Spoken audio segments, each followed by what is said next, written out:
पुस्तक पढ़ रहा था और वह कठोपनिषद था और छंद दो पुस्तक पढ़ रहा था, बल्कि एक नहीं दो पुस्तक पढ़ रहा था। और एक कठोपनिषद था और एक छंदोपयोगनिषद था।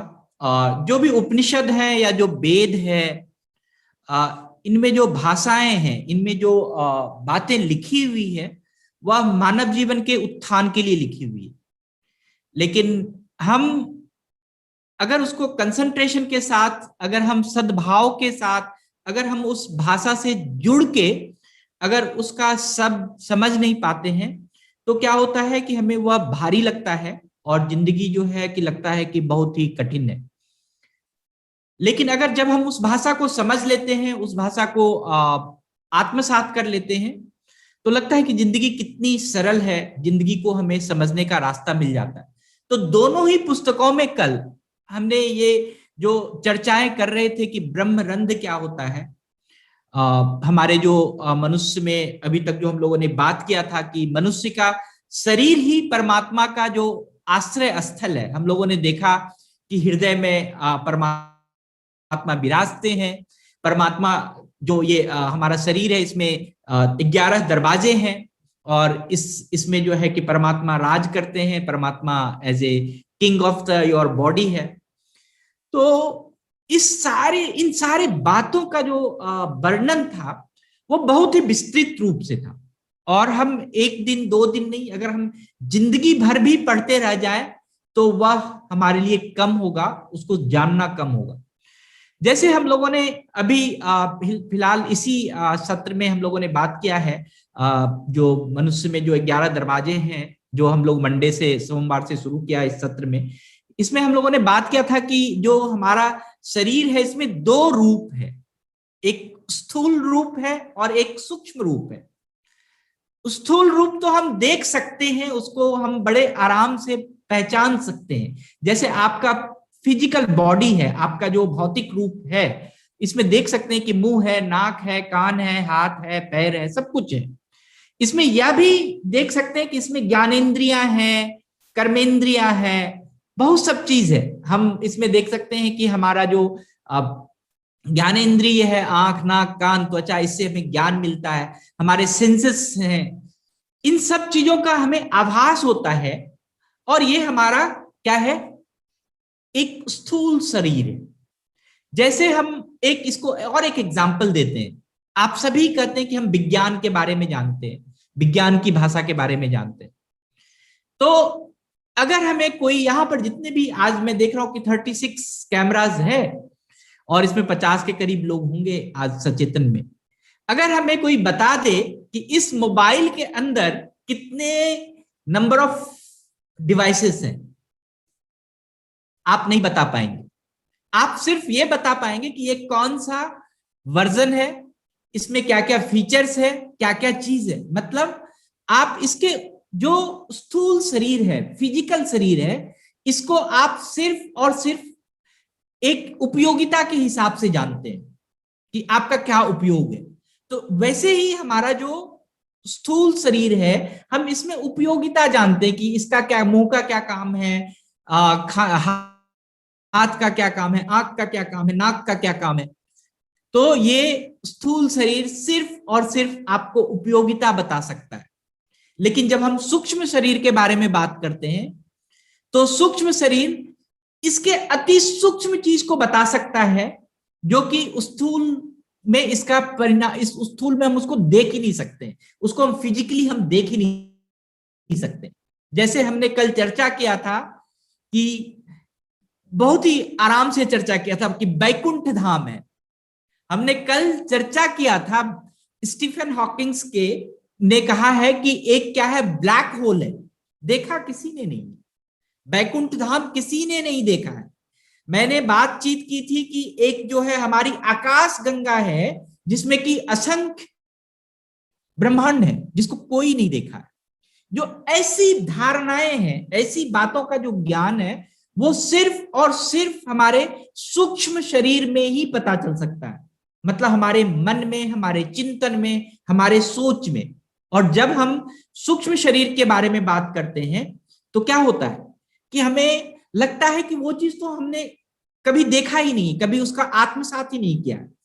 तो जो ये नचिकेता और यमराज का संवाद था कि परमात्मा जो है ब्रह्मरंध्र में ही गमनशील है, उसी के थ्रू आते और जाते हैं। किसी ने नहीं देखा है कि परमात्मा हमारे ब्रह्मरंध्र से, और यहाँ ब्रह्मरंध्र भी हम नहीं देख रहे हैं, लेकिन हम स्थूल शरीर में मुंह देख रहे हैं, आंख देख रहे हैं, नाक देख रहे हैं। हमने स्थूल शरीर में कहा कि मुंह में अग्नि का वास होता है, आप कोई नहीं देख पा रहे हैं।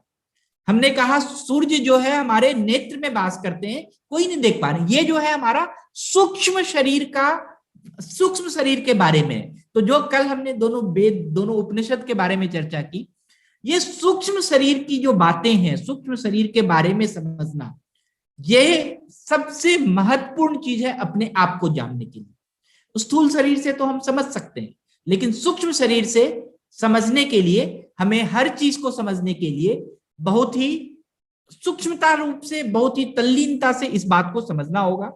तो कल जो हम लोगों ने बातचीत किया था कि परमात्मा जो है वो ब्रह्म रंध्र से ही हमारे शरीर में आते हैं और चले जाते हैं, और हर चीज गमनशील है। वायु भी गमनशील है, अग्नि भी गमनशील है, सूर्य भी गमनशील है। सब में क्या है? एनर्जी है, सब में ऊर्जा है, और सब एक स्थान से दूसरे स्थान जाते हैं।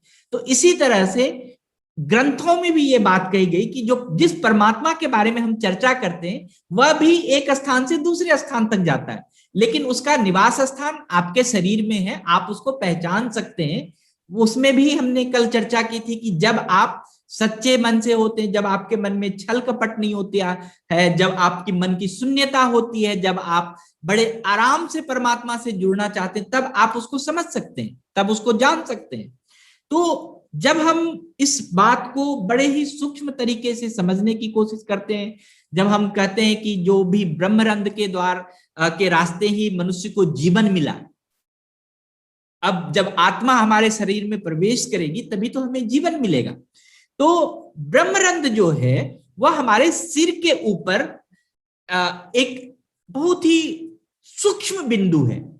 अब वही बात है कि उस सूक्ष्म बिंदु को हम स्थूल रूप से नहीं देख सकते, फिजिकली नहीं देख सकते, भौतिक रूप से नहीं देख सकते, लेकिन हम सूक्ष्म रूप से उस स्थूल शरीर के बारे में जान सकते हैं। आपको मैं एक एग्जांपल देता हूं। कभी कभी आपको लगता होगा कि हमारे माथे में कुछ चुभ रहा है या कहीं हमारे संवेदना हो रही है।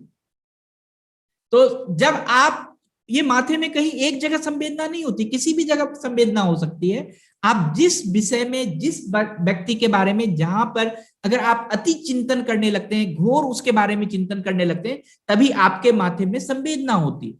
तो जब ये जो ब्रह्मरंध्र है वो संवेदना का विषय है कि आपको अत्यंत संवेदना जब होगी तभी हम इस ब्रह्मरंध्र के बारे में समझ सकते हैं। लेकिन जो ये ब्रह्मरंध्र है इसका वर्णन हर जगह है। आप बड़े बड़े विज्ञान में भी है, पातंजलि योग में भी है।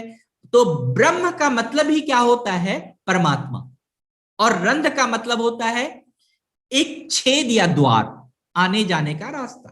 तो इसीलिए इसको ब्रह्मरंध्र कहा गया है कि एक छेद है हमारे यहां पर, एक सूक्ष्म छेद है जिससे कि परमात्मा आते और जाते हैं। अगर हमें इसको देखना हो, इसको समझना हो, तो हम कैसे समझेंगे? ये बहुत इंपॉर्टेंट है और गहनशील बात है। जब हमने देखा होगा कि एक शिशु जन्म लेता है या एक छोटा बच्चा होता है, उसके सिर पर जो हड्डियां होती है उसके बीच में कुछ खुले स्थान होते हैं जिसको हम फोंटानेल बोन भी कहते हैं। और वो कभी कभी जो है कि हमें यहाँ पर नरम धब्बे सा भी दिखता है। ये स्थान जो है सामान्यतः हमारे मानव जीवन का या उस बच्चे के विकास का एक हिस्सा है।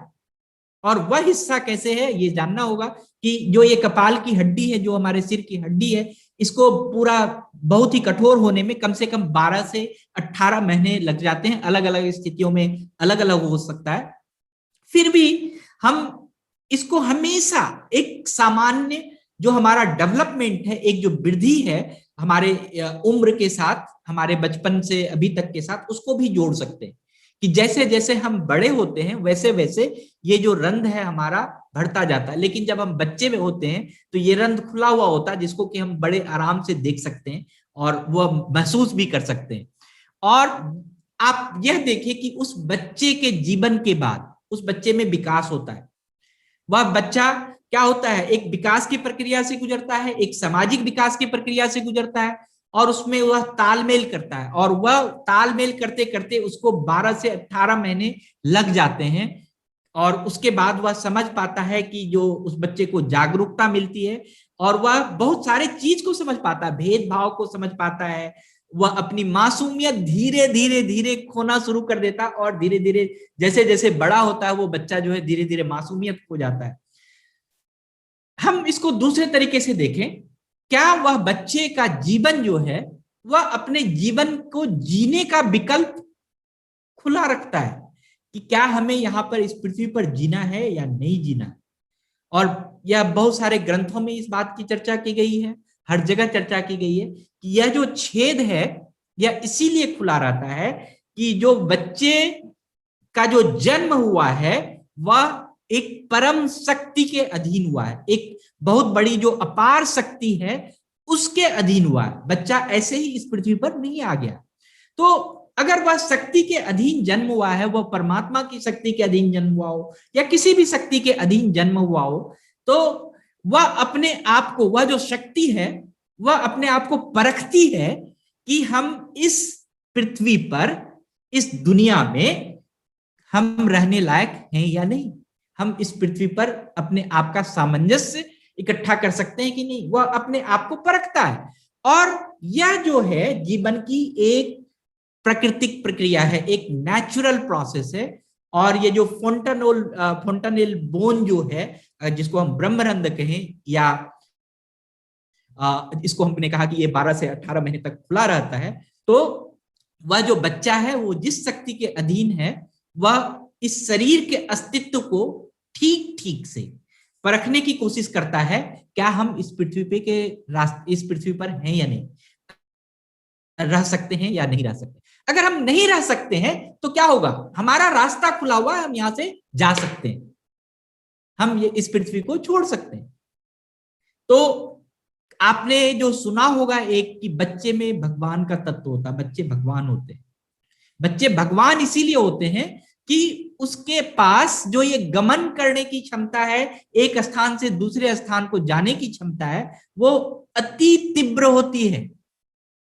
वह जब चाहे इस पृथ्वी पर रह सकता है जब तक, और जब तक नहीं चाहे तब तक, जैसे ही वो उसको उसकी पृथ्वी की अच्छाई नहीं पसंद होगी तो वह जा सकता है। और हम इसको एक और चीज से कहेंगे कि बहुत सारे चीजों को हमने देखा है कि जो हमारा ये गमनशील पृथ्वी है, शरीर है, इस गमनशील शरीर में और भी मार्ग है, आंख भी है, नाक भी है, कान भी है, गुदा भी है, बहुत सारे मैंने 11 रास्ते बताए हैं। उस 11 रास्ते में परमात्मा ने ब्रह्मरंध्र को ही क्यों चुना कि हम शरीर से जा सकते हैं और आ सकते हैं। इस शरीर में जब तक हम रहना चाहें हम रह सकते हैं, इस शरीर से जब हम निकलना चाहें तब हम निकल सकते हैं। इसका एक बहुत ही अच्छा उदाहरण है, अगर आपके घर में कोई मेहमान आता है तो वो किस द्वार से आता है, वो हमेशा आपके सामने वाले द्वार से आता होगा, आपका कॉल बेल बजा के आता होगा, घंटी बजा के आता होगा। और अगर आपके पीछे वाले दरवाजे से कोई आता है तो कौन आता है, जरूर वह कोई चोर होगा, कोई उचक्का होगा, जो कि क्या होगा, वह आपके घर को साफ करने के लिए आता होगा। तो जब परमात्मा, तभी आपके इस चीज को बहुत ही अच्छा सुनना होगा, बड़े अच्छे से सुनना होगा। आप जब शरीर को छोड़ते हैं, जब कोई व्यक्ति शरीर को त्यागता है, या परमात्मा जब शरीर को त्यागता है, शरीर से निकलना चाहता है, तो क्या वह क्यों निकलना चाहता है, यह प्रश्न है जो कि हम लोग इसको निकालेंगे, इसके बारे में भी चर्चा करेंगे, हम क्यों शरीर को त्यागते हैं। लेकिन हम शरीर में आना चाहते हैं तो हम कब तक आ सकते हैं, यह बहुत ही क्लियर है। जब तक हमारे अंदर स्वच्छता है, जब तक हमारा वेलकम है, हमने आपको सर्वतोभाव के बारे में कहा, जब तक हम बड़े अच्छे से वेलकम कर रहे हैं किसी को, तब तक वो आना चाहेगा, और सामने वाले द्वार से आना चाहेगा, और हमेशा इसी द्वार से जाना चाहेगा। अगर कोई व्यक्ति, इसको हम और भी देखना चाहे तो आप इसमें देखेंगे कि कई बार बच्चा जो है वैज्ञानिक रूप से स्वस्थ होता है, बहुत अच्छा बच्चा पैदा होता है, भ्रूण बहुत ही विकसित होता है, इसके बावजूद भी बच्चा वो मृत पाया जाता है। क्यों? इसका जो एक कारण हुआ है, बड़े बड़े रिसर्च हुए इस पे, और इसका कारण हुआ है कि जो उसके भीतर मौजूद प्राण है या आत्मा है या परमात्मा है या जो भी, जो इस शरीर का चयन करती है, जो इसको निवास स्थान बनाना चाहती है, वह पहले एनालाइज करती है, वह पहले देखती है कि यह निवास स्थान मेरा उचित है या नहीं। इसीलिए हम लोग कहते हैं कि ब्रह्मरंध्र का द्वार जो हमेशा खुला रहता है, और बच्चे में तो खास करके यह द्वार खुला रहता है। मैं बस यही कहना चाहता हूं, और इसको हम लोग और थोड़ा सा और आगे बढ़ाएंगे अगले चर्चा में, कि यह हमारे ऊपर, आपके ऊपर निर्भर करता है कि हम अतिथि का स्वागत कैसे करते हैं।